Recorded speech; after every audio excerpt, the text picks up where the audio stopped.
Well, please turn with me then to Luke chapter 2.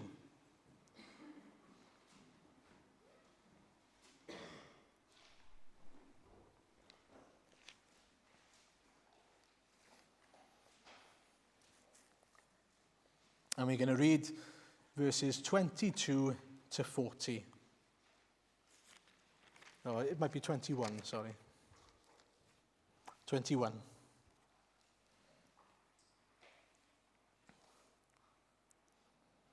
On the 8th day, when it was time to circumcise him, he was named Jesus, the name the angel had given him before he had been conceived.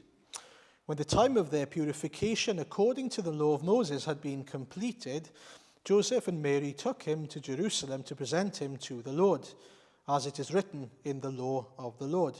Every firstborn male is to be consecrated to the Lord, and to offer a sacrifice in keeping with what is said in the law of the Lord, a pair of doves or 2 young pigeons. Now there was a man in Jerusalem called Simeon, who was righteous and devout. He was waiting for the consolation of Israel, and the Holy Spirit was upon him. It had been revealed to him by the Holy Spirit that he would not die before he had seen the Lord's Christ. Moved by the Spirit, he went into the temple courts. When the parents brought in the child to do for him what the custom of the law required, Simeon took him in his arms and praised God, saying, "Sovereign Lord, as you have promised, you may now dismiss your servant in peace. For my eyes have seen your salvation, which you have prepared in the sight of all people, a light for revelation to the Gentiles, and for glory to your people Israel." The child's father and mother marveled at what was said about him. Then Simeon blessed them and said to Mary, his mother, "This child is destined to cause the falling and rising of many in Israel, and to be a sign that will be spoken against, so that the thoughts of many hearts will be revealed, and a sword will pierce your own soul too." There was also a prophetess, Anna, the daughter of Penuel, of the tribe of Asher. She was very old. She had lived with her husband 7 years after her marriage, and then was a widow until she was 84. She never left the temple, but worshipped night and day, fasting and praying. Coming up to them at that very moment, she gave thanks to God and spoke about the child to all who were looking forward to the redemption of Jerusalem.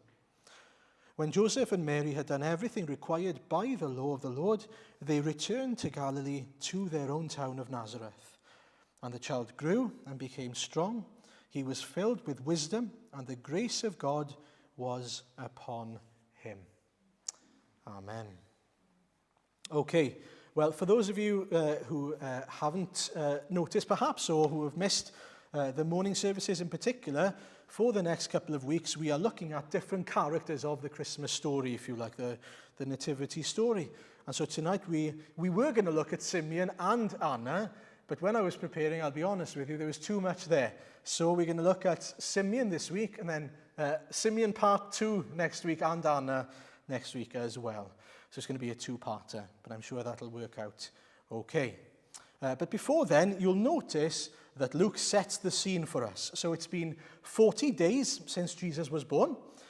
He'd been circumcised on the 8th day. All these details matter, by the way, because they point us to the fact that the law of Moses had been done. It had been fulfilled in every single case. That's important. And so he'd been circumcised, and now it was the time for Joseph, Mary, and Jesus to go to the temple in Jerusalem. It was a nice family outing. I don't know if you remember, if you've had a child, there's always that fear, that first outing with a new baby. It's quite scary. I don't know whether it was the first outing or not, but it would have been one of the first, I'm sure. But this was a specific journey that they would take. Every single Jew would take it if they'd had a son in particular. And so they would go on the 40th day, because until that point, they couldn't go to the temple. Mary in particular couldn't go, because she would be considered unclean. And so I'm going to read a passage from Leviticus chapter 12. It's verses 1 to 4, if you want to look at it. And this is what the law of Moses says to us. Then the Lord spoke to Moses, saying, Speak to the children of Israel, saying, If a woman has conceived and borne a son, she shall be unclean 7 days. As in the days of her customary impurity, she shall be unclean. And on the 8th day, the flesh of his foreskin shall be circumcised. They've done that. And then she shall continue in the blood of her purification 33 days.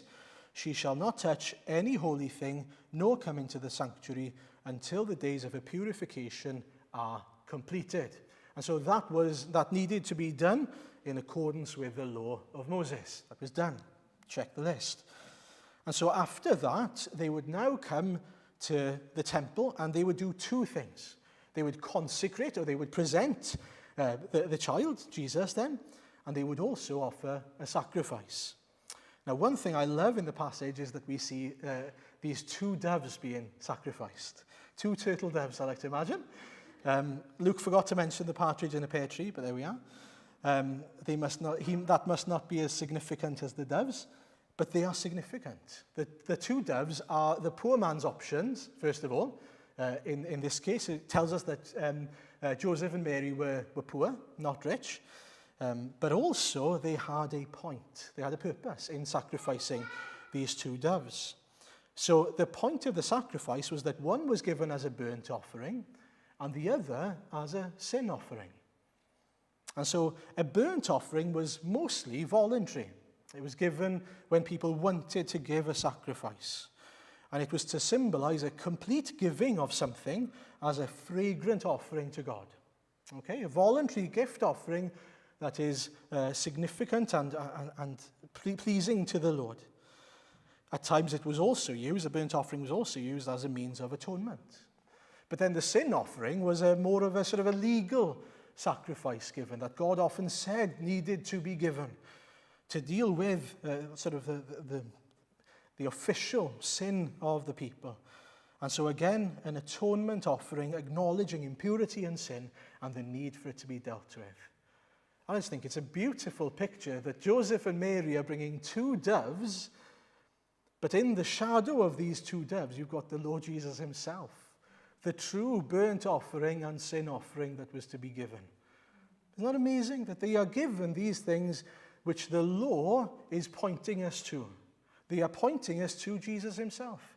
They are pointing us to the need for a voluntary sacrifice that is a pleasing aroma to the Lord, but also a legal sacrifice, an atonement for sin that is pleasing to the Lord himself. And those are fulfilled in Jesus Christ. I find it amazing that that's exactly what they're doing here. They're pointing to their own son as they are following this law of Moses. Another thing I want to mention is the fact that during this consecration or the presentation of Jesus, the firstborn son, they would pay a ransom. They'd pay him money as they brought the child in. And apparently it was 5 coins, 5 shekels most likely. And so you can read about the consecration of the firstborn son in Exodus 13, I think it is. But what's quite amazing is that the purpose of that is to show that the firstborn belongs to the Lord. The firstborn belongs to the Lord. Okay, it's kind of like, not quite, but kind of like a membership enrollment fee. What they're saying is that this child is becoming one of the covenant people of God.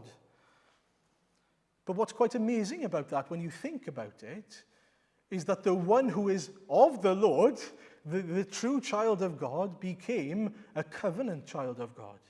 In order to fulfill that covenant, he became one of us to fulfill that covenant, that we might be free from it.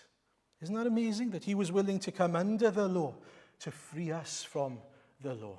That's quite amazing that he was willing to sort of sign up to be a person who was effectively a child of the promise, to follow all the rules that needed to be followed perfectly to the letter of the law, so that we were freed from our condemnation.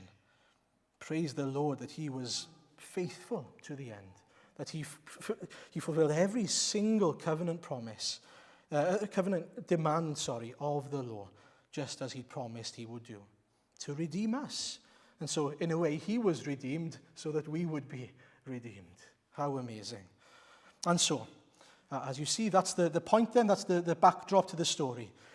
Jesus is fulfilling all the demands of the law for your sake, for my sake. And as he's doing that, as Joseph and Mary are doing that with him, taking him to the temple, we meet Simeon. And that in itself reminds us that even though it's a dark time and it seems hopeless, that there are no people who desire and seek a Messiah, God still has his witnesses. God still has his people in the darkest of times in history. God still has a people. We heard last week from John 1, if you remember. The light of the world came into the world, but the world didn't recognize him. That's true. At the same time, there were certain people that the Lord had who were still seeking him. They weren't many, but they were still there. And the same applies today. Even where it seems hopeless, the Lord has his people. He will never be left without a witness on this earth until he returns. That's such a wonderful promise. And we've got to remember that. And this particular person, Simeon, and Anna as well, I've got a note, and we'll see that next week, they are waiting. They are trusting. They are seeking. Now, what are they trusting for? What are they looking for? What are they waiting for?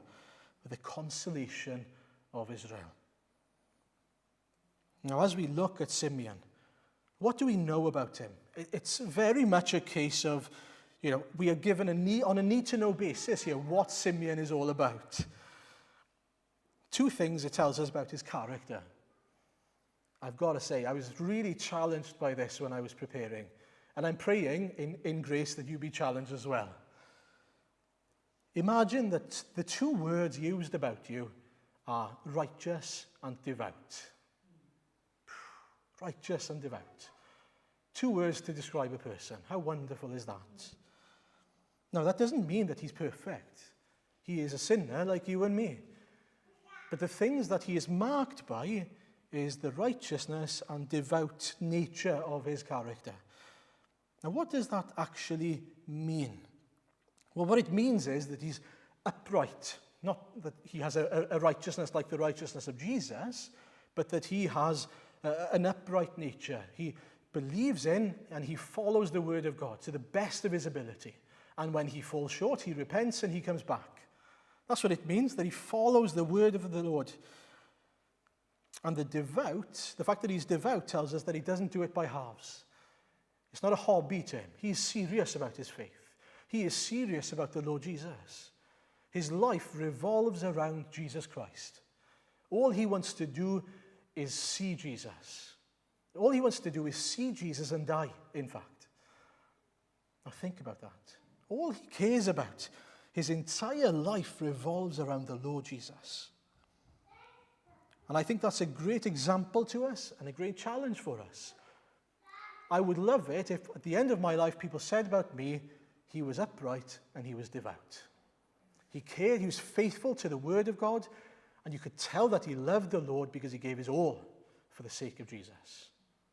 There's nothing more that I would want, if I'm honest with you, for my life to reflect the fact that I loved the Lord Jesus with all my heart and that you could see it in the way that I lived my life. And surely our prayer can be, Lord, make me like Simeon. Make me like Simeon. Make me someone who is upright and devout. Help me to be that person.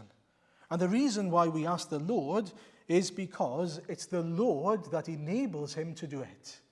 It's not him. This is important. It's not him that makes himself righteous and devout. You'll notice that in every step of this journey that he takes, that it's the Holy Spirit that enables him to get there. Every single one.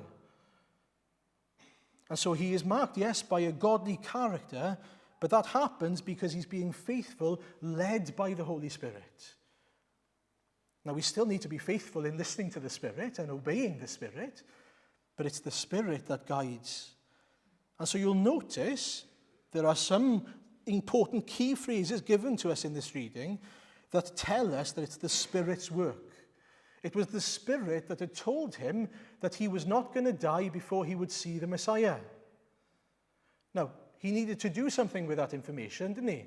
He either trusted in it and sought the Lord for it, or he ignored it. and forgot about it. But he clearly didn't forget about it. And then he was led in the Spirit to the temple. What did he need to do? He still needed to go to the temple. He could have said, well, no, Lord, I know you want me to be there, but I'm going to go somewhere else. I've got something better to do. I've got other commitments. But no, he was led to the temple. And how on earth did he know that Jesus was the child? Believe it or not, there was nothing on his forehead that said, I'm the Messiah. And yet, the Holy Spirit was as if it spotlighted the Lord Jesus there and then. What does it tell us? Well, it tells us the Holy Spirit was at work in the life of Simeon. And so we can pray, Lord, show me. Show me how to be a faithful, devout believer. Show me how you want me to live my life. Show me the glory of Jesus in your word. And then in faithfulness that we seek the word, that we listen to the word, that we obey the word and bear fruit from it. The Holy Spirit was at work. And what was he waiting for? What was he waiting for? The consolation of Israel. I love that phrase. I don't know about you, I love the phrase, the consolation of Israel. Sometimes you think of consolation as a bad thing. Like in football, you have a consolation goal.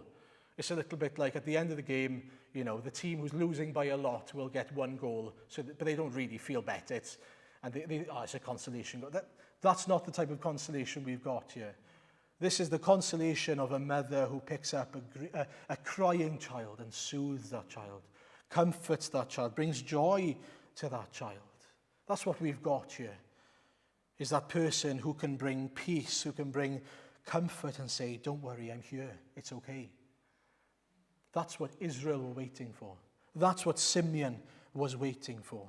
He'd been given a promise and he was waiting for it.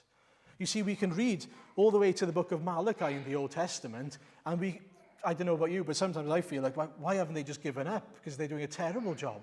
They might as well have given up. But why haven't they given up? Well, it's because God hasn't given up on them, because throughout the Old Testament, you've got smatterings of promises which say, despite your disobedience, despite your sinful nature, I'm going to send the Messiah. I'm going to clean up your mess.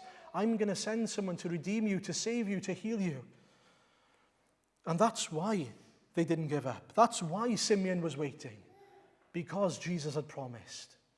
And if God has promised, Jesus will fulfill.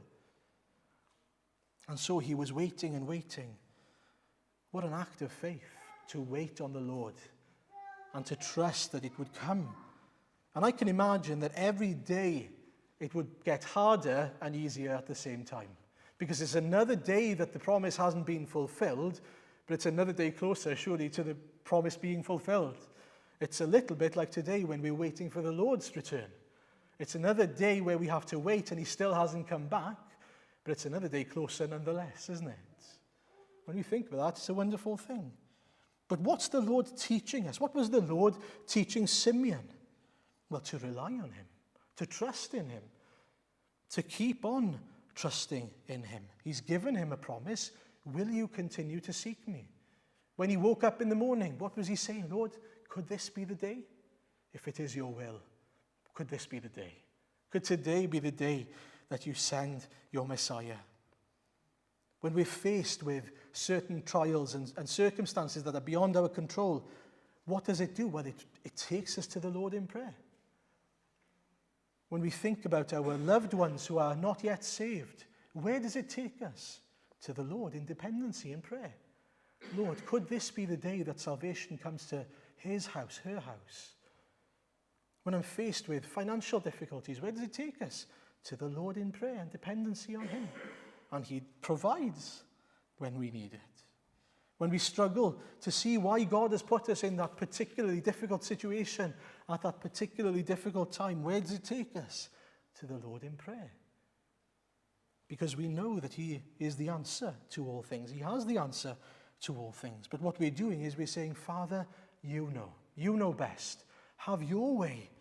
Lord, I trust in you. I need you. Please answer me according to your will and purposes. And so I can imagine Simeon every single day turning to the Lord, If I was in his shoes, I was thinking about this, I'd be going, Lord, I'd love it if it was today. Every single day I'd be going, Lord, I'd love it if it was today. Lord, please, maybe today. But at the same time, I'd have to just confess and say, Lord, but your will, not mine, because you have perfect timing. And how much sweeter then, on that day, this was Christmas Day to Simeon, the ultimate Christmas Day, where he got to be face to face with his salvation. Imagine taking Jesus in his arms, looking at him and realizing, here he is, the answer for all mankind, right here, in the form of a baby. God in flesh as a baby. And although the promise that we are given isn't exactly the same as Simeon's, it is similar, which is that if you trust in the promises of God, you will meet your salvation face to face one day. That will be your Christmas Day, your ultimate day of rejoicing, when you will meet him face to face. Now, we can look at this passage and go, as I said, isn't Simeon a great guy? No, the Holy Spirit has done a great work in Simeon. In the same way, if you are an upright and devout person, the Holy Spirit has done a great work in you. But seek the Holy Spirit. Seek the person of the Holy Spirit. Ask him to guide you, to work in you, to speak to you, to empower you. Ask for wisdom and help to follow him, because he will guide you to good pasture, to righteous paths. Now, what difference did meeting Jesus make to Simeon then? This is the last point. Listen to what he says in verses 29 to 32. Sovereign Lord, as you have promised, you may now dismiss your servant in peace. For my eyes have seen your salvation, which you have prepared in the sight of all nations, a light for revelation to the Gentiles and the glory of your people, Israel. Now, two things I'm going to look at this evening, and then we'll look at something else next week. Firstly, Simeon is ready to die now that he's seen Jesus. In peace, by the way. Die in peace, not fretting at all. No fear. And secondly, he says he's satisfied because he has seen his salvation. He's seen his salvation. But the first point then, he's ready to die. If I was asked, are you ready to die? Are you ready to die? I'm not asking if you're excited to die. I'm not asking if you want to die. I'm asking if you're ready to die. That's a different thing, isn't it? Are you at peace with the idea of dying this evening? The reason why Simeon was ready to die is because he'd met Jesus Christ. And I would say that's a wonderful truth that belongs to all those who have met Jesus Christ, whether face-to-face or with eyes of faith. Now that he has met with his salvation, that salvation has been provided in the form of Jesus Christ, he is ready. Nothing can hinder him. There's nothing more that he needs to see now that God has provided his Son as a means of atonement, of making right. He knew that the people of Israel needed something more, a Messiah. Are you aware? Do you realize your need of a Messiah? Do you realize that there's a need for something more than you yourself? Your own obedience, your own works? That doesn't cut it. You need to look outside of yourself and see Jesus, the one who was provided. That's what Simeon saw. He saw it. And so he had a complete peace about his situation. Have we got peace about our standing before the Lord this evening? Knowing that if the Lord was to take us this evening now, right here, right now, which he could, of course, we would be okay because we would be with him.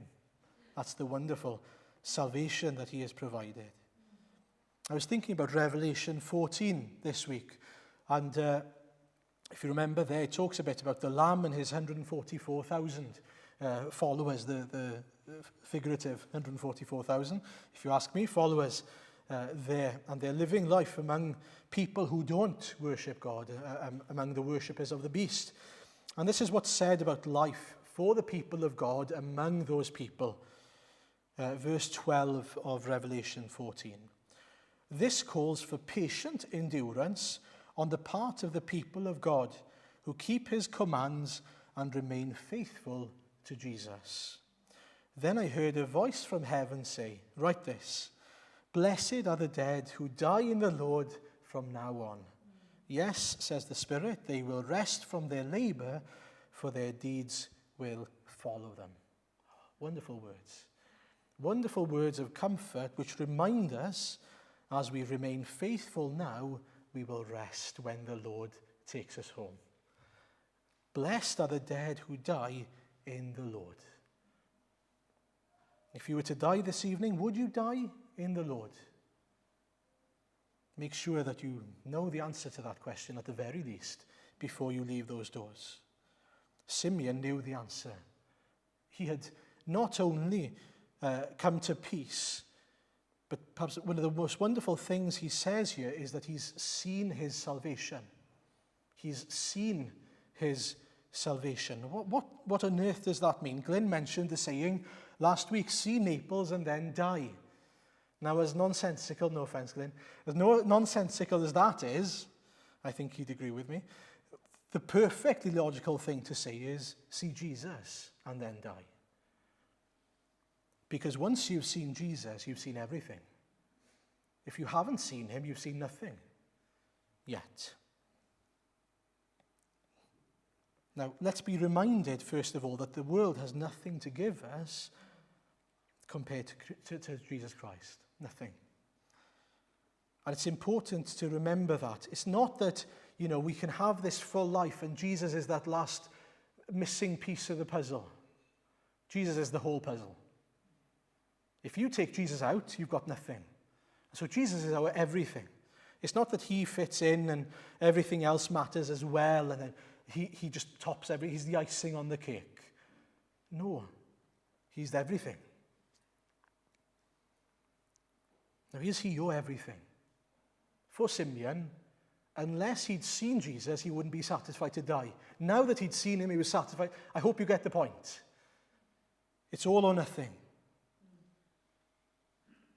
Can you say, because I know the Lord Jesus Christ, I'm happy to die? Because I know where I'm going. I know he's fulfilled what he's promised me. And as I said, he has seen his salvation. What does that mean? It's not just that Jesus is a sort of a messenger that brings salvation, although he is a mediator of a new covenant. He is also the means of being made right. And so he's the means for for us to be saved as well. And so it's interesting wording that Simeon uses here. He's not just the guy who brings it. He is the answer himself. I hope you see the beauty of that. He is both the mediator, he is the high priest, but he's also the sacrifice that's given, isn't he? He is the high priest and the lamb. He is the everything. And so Jesus, when you think about it, as a little baby is in the arms of Simeon and he realizes everything that my future depends on is in my arms here. My salvation, I've seen it, it's in my hands. A baby that could be dropped or hurt or whatever, there in his hands. Jesus became that vulnerable, that small, that weak in a way, because he was willing to bring us salvation and to be our salvation. Now, have we been able to say, Lord, I have seen my salvation with eyes of faith? I have seen my salvation. I have seen Jesus for myself. I have seen him. I've seen the reality of who he is, what he's done for me, and I've accepted him as my Lord, my shepherd, my Savior, my God. Can you say that this evening? If you have, rejoice. Like a child at Christmas rejoicing in that gift they've been waiting for all year, we should be like that Simeon, just so amazed, so enamored by the fact that we have the Lord Jesus. Not in our arms, but in our hearts. We have him. He's given himself for us so that we can know him, enjoy him, to have fullness of the assurance of salvation because he's done the work for us. Can you say, the Lord is my salvation? Now we're going to stop there, but next week we're going to look at what else Simeon says. He says so many things here. He points to the fact that Jesus is a light to the Gentiles. You'll notice in the verse 31 onwards, a revelation, light for revelation to the Gentiles, and for glory to your people Israel. And he goes on to mention things then that Jesus will be and will do, and how that will impact even the lives of Mary. And so read it over, meditate on it this week, and then next week we'll continue to look at that passage. But to recap, can we say, I long to be, with the help of the Holy Spirit, like Simeon, upright and devout? Are those characteristics we want for ourselves? Do you know, it's a temptation to want to have flashy giftings from God so that we are seen to be godly. It struck me again that throughout the Christmas story, the people that God chose to reveal himself to and to use were chosen because of their character. They were people who were faithful, just like Mary.